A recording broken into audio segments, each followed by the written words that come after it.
Hello viewers, सभी को good morning, Radhe Krishna.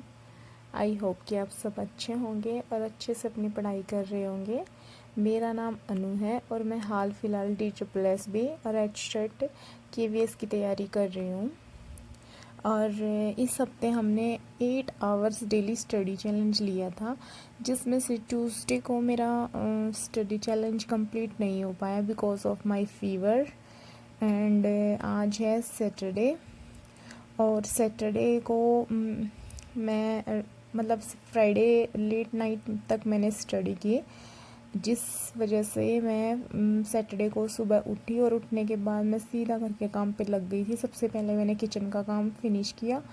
After that मैं रूम्स की क्लीनिंग में लग गई थी और मुझे था कि मुझे जल्दी से जल्दी अपना सारा काम फिनिश कर लेना है।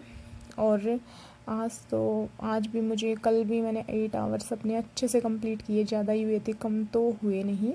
और मैंने अपने सारे सब्जेक्ट कवर किए, तो मेरे को था कि मैं आज भी कल की तरह अच्छे से ही अपनी जो पढ़ाई है उसको कंटिन्यू कर पाऊँगी। और यही है फ्रेंड्स कि जब हम सोच लेते हैं, ठान लेते हैं और एक प्लानिंग कर लेते हैं ना, तो कहीं ना कहीं चीज़ें अपने आप सुधरती चली जाती हैं। और बिना प्लानिंग, बिना डिसिप्लिन, बिना पंक्चुअलिटी के तो आप कभी कुछ नहीं कर पाओगे। ठीक है, आपको अपना टाइम मैनेज करना ही पड़ेगा, चाहे कुछ भी हो जाए। आपको ज़रूरी नहीं कि हर चीज़ में परफेक्ट होना है या सबकी नज़र में परफेक्ट होना है। आपको बस खुद में मतलब ये है कि आप एटलीस्ट अपने लिए, अपने जीवन के लिए आपको पता है कि आपने इतनी मेहनत की है। अगर आज आप कंपटीशन की तैयारी कर रहे हो ना, तो कहीं ना कहीं आप एक बहुत लंबे स्ट्रगल से, आप बहुत लंबे दौर से गुजर के यहाँ तक पहुँचे हो, बहुत लंबी पढ़ाई के बाद। और अगर आप DSSB KV की तैयारी कर रहे हो तो आपने ऑब्वियसली CTET भी ज़रूर किया ही होगा। तो कहीं ना कहीं कोई टीचर है, कोई कुछ है, मतलब मैंने भी बहुत टीचिंग भी किया, सब कुछ किया है।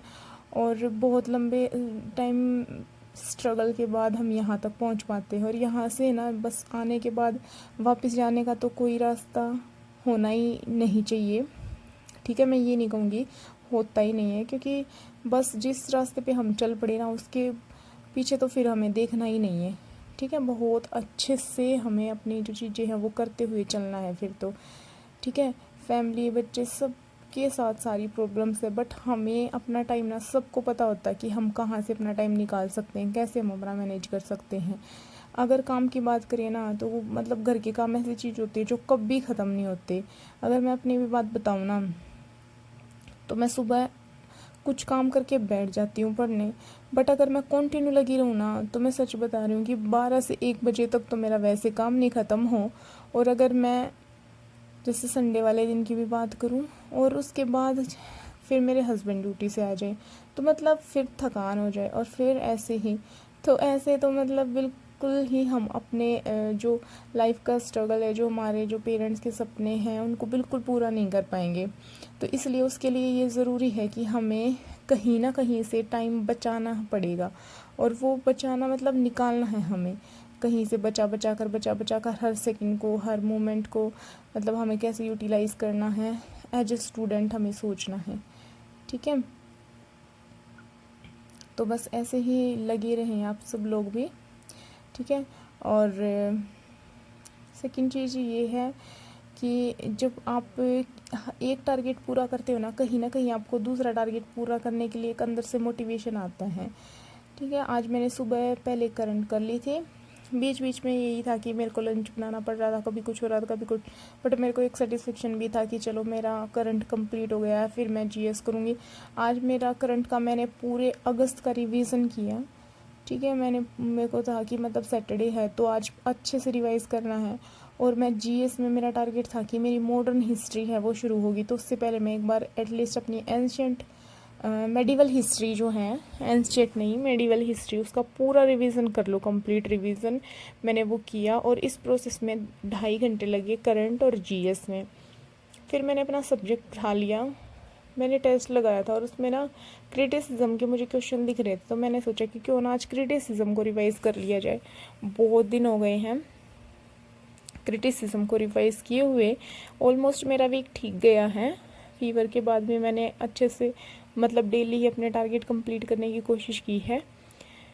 फिर उसके बाद मैंने सोचा कि आज तो मैं 100 मार्क्स का लिटरेचर का टेस्ट लगाऊंगी, और मैंने HPSC का जो प्रोफेसर का टेस्ट है 100 नंबर का, मैंने उसको शुरू किया और मैंने उसको लगाना शुरू किया, ठीक है, थ्योरी क्रिटिसिज्म पढ़ने के बाद। और मेरे 100 में से 57 क्वेश्चन ठीक थे और 2 मैंने किए नहीं थे, बाकी मेरे गलत थे, और मेरी 14 रैंक आई।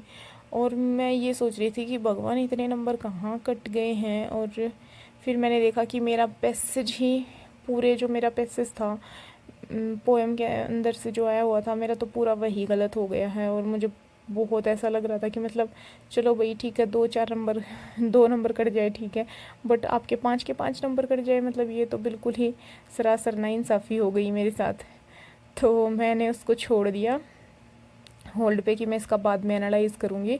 और मैंने अपना इंडियन लिटरेचर का, जैसे कि आपको पता है कि इस वीक मेरा पूरा टारगेट है इंडियन लिटरेचर, तो मैंने उसको ही करना दोबारा से शुरू किया था।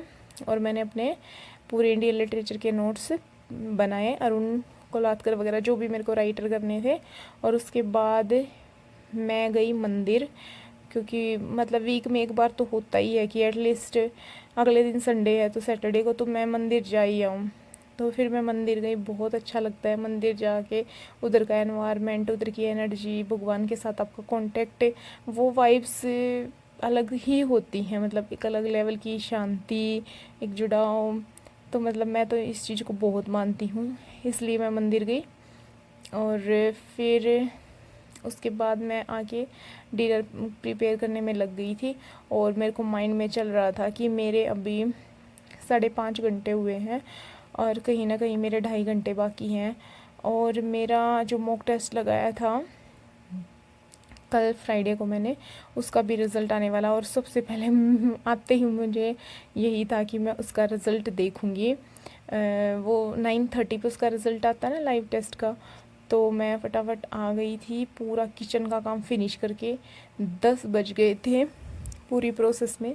और मैं दोबारा से लग गई थी।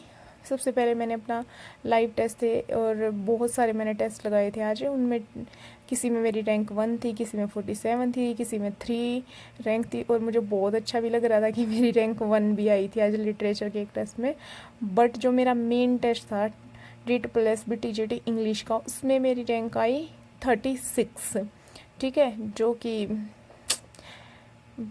अच्छी तो बिल्कुल मैं नहीं मानूँगी। और अगली बार तो मैं पूरा ही, मतलब बिल्कुल कुछ भी हो जाए, अपनी रैंक को और अपने नंबरों को सुधार के ही रहूँगी।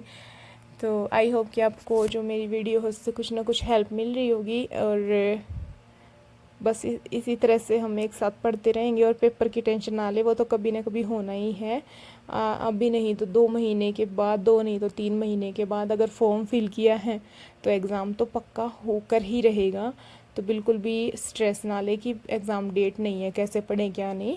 देखो एग्ज़ाम डेट तो आनी ही है, ठीक है, बस फिर टाइम नहीं होगा। तो इसी के साथ मिलते हैं नेक्स्ट वीडियो में। Thank you friends.